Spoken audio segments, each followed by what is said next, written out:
Ахмед Закаєв долучається до нашого ефіру. Чеченський політик, голова уряду Чеченської республіки Ічкерія. Ахмеде, доброго вечора. Вітаємо вас. Доброго вечера, витаем, Анна, доброго вечера. Я приветствую вас и всю нашу многоуважаемую аудиторию. Навзаєм дякуємо. Я можу говорити українською, вам зрозуміло, так?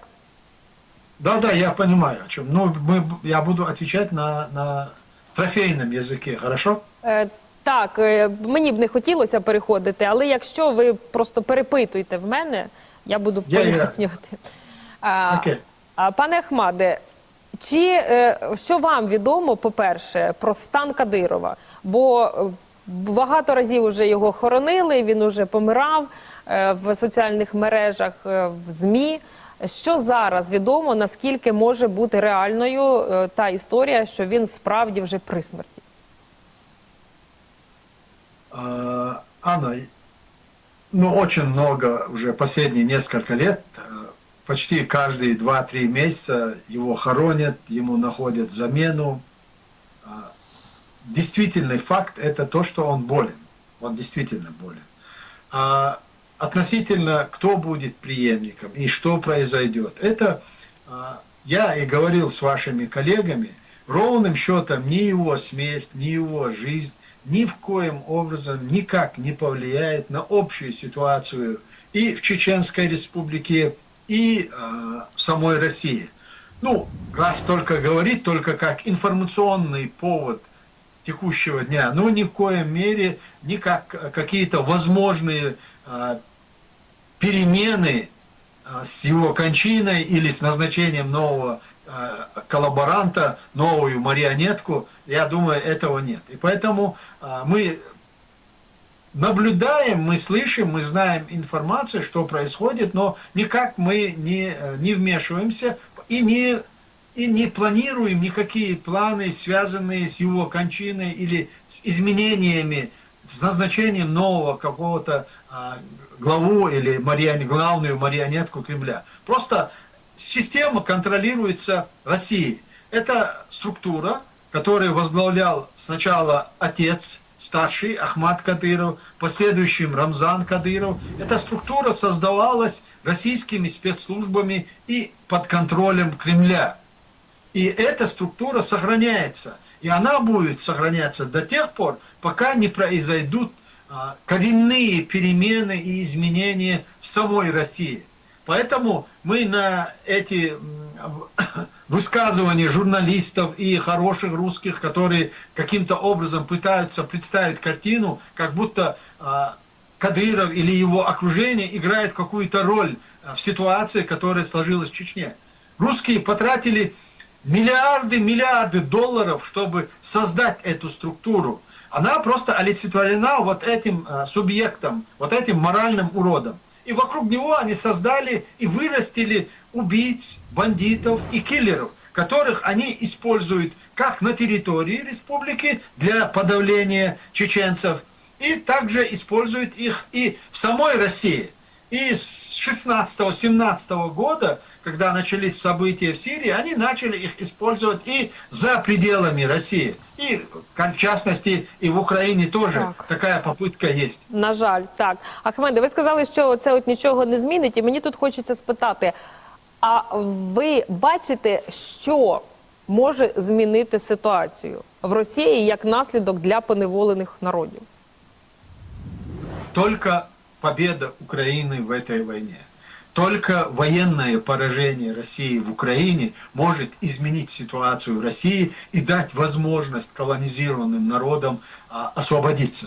И поэтому мы всегда с 22 года, буквально с 25 числа я сделал заявление о том, что чеченцы и чеченское руководство во главе с Государственным комитетом деоккупации мы начнем формировать подразделения, которые войдут в структуру вооруженных сил Украины и будут отражать российскую агрессию. И с этого времени мы работаем и с другими народами, и с представителями других народов.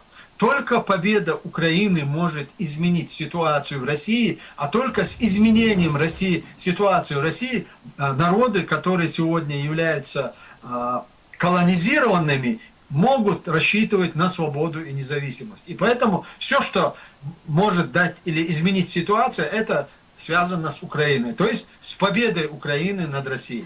Ахмед, а ви взагалі не допускаєте сценарію, що навіть якщо от Рамзан Кадиров там віддасть Богу душу і буде час дестабілізації такої внутрішньої переходу влади, що всередині Чечні зараз щось, які там настрої, там є кому якийсь показати опір, чи це взагалі виключається? От ви тільки сподіваєтесь на поразку Росії, виснаження Україною. Тобто зараз там немає можливостей, так, якось протистояти окупаційній владі російській в Чечні?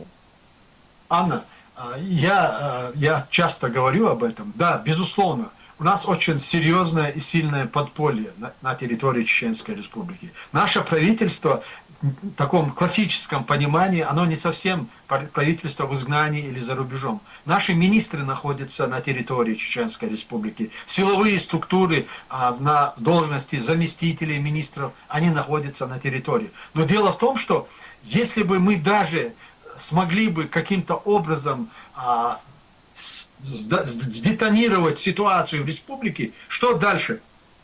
Если у нас нет гарантии того, что мы будем признаны, и наше право чеченского народа будет признано на свою государственность международным сообществом, в частности Украиной и союзниками Украины. Если будут четкие сигналы, я всегда говорил, что Але ви ведете победить... перемовини з іншими країнами щодо цього? Что? Ну, у вас є перемовини, ви зондуєте позицію інших держав? Конечно, у нас есть прямые контакты и с другими политиками, но в любом случае все решается в Украине. И инициировать какие-то политические процессы с тем, чтобы дестабилизировать ситуацию в самой России, инициатива должна исходить от Украины. Пока Украина является на самом деле, на сегодняшний день является лидером свободного мира, и если Украина инициирует эти процессы вот среди своих союзников, на таком уровне, который у них имеется. Только в этом случае возможно открытие второго фронта не только в Чечне, но и по целому региону, по Кавказу. Ахмеде, а що за вашою інформацією, які настрої, яка ситуація взагалі зараз на рівні народу в Чечні? Нет, дело в том, что нужно знать ситуацию в Чечне. В Чеченской республике уже последние 15-20 лет вот структура, которую создали русские, это оккупационная структура, они сами по себе, население и народ Чечни, он сам по себе. Население в ожидании, народ ждет, что произойдут изменения и перемены начнутся. Но это связано напрямую с тем, чтобы произошли перемены в самой России. Вот все эти силовые структуры, которые сегодня находятся под российскими флагами, я могу заверить всех, кто наблюдает за этим процессом, 90% эти люди, если будет четко сформулирована позиция и будут намечены стратегические перемены, эти люди поддержат инициативу. Идея независимости Чечни, она не умерла. Люди, которые сегодня находятся под оккупацией, вынуждены выживать. И население выживает, и те структуры, силовые структуры, которые созданы под российскими флагами, они тоже выживают. Мы этот опыт уже проходили, бытность Советского Союза. Мы через это прошли. И поэтому наши ожидания только от перемен. А перемены возможны только с изменением существующего формата власти России. То есть сама система должна быть разрушена. Децентрализация России, начало децентрализации России. А это возможно только исключительно после военного поражения России в Украине. У вас є підтримка вашого уряду, так? Вашого правительства серед чеченців? Наши подразделения на самом деле сегодня находятся в Украине.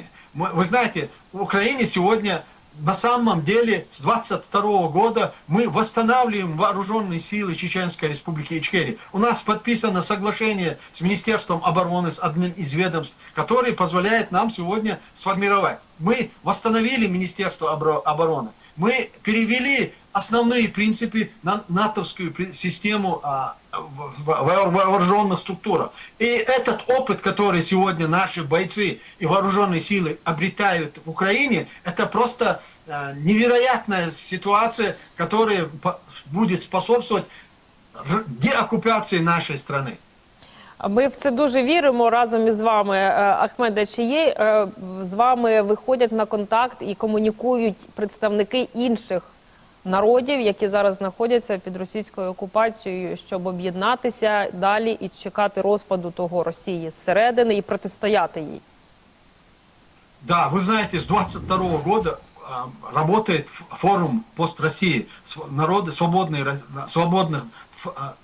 свободные народы после России. Вот этот форум практически является очень серьезной политической основой для того, чтобы привлечь представителей других народов, которые также заявляют о своем праве на самоопределение, праве на свою государственность. И вот через эту структуру формируются и силовые составляющие этих народов. Они, в частности, могут и имеют такую возможность сегодня перебираться в Украину и там создавать уже свои военизированные подразделения по аналогу Чечне и других представителей народа. Поэтому вот этот форум, который был создан и организован с самого начала, с 22 года, после крупномасштабной российской агрессии, он является основной площадкой для того, чтобы выработать единую концепцию по децентрализации России.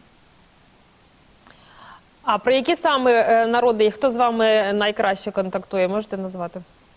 Уряды. Давайте я не буду сейчас в персоналиях говорить. Есть те, кто отслеживает ситуацию, они знают, о чем я говорю, и есть люди, которые непосредственно замкнуты на ваших силовых структурах, на ваших специальных подразделениях. Но, к большому сожалению, Анна, мы не можем обо всех этих вещах говорить в прямом эфире, потому что нас слушают не только наши друзья, но и наши враги.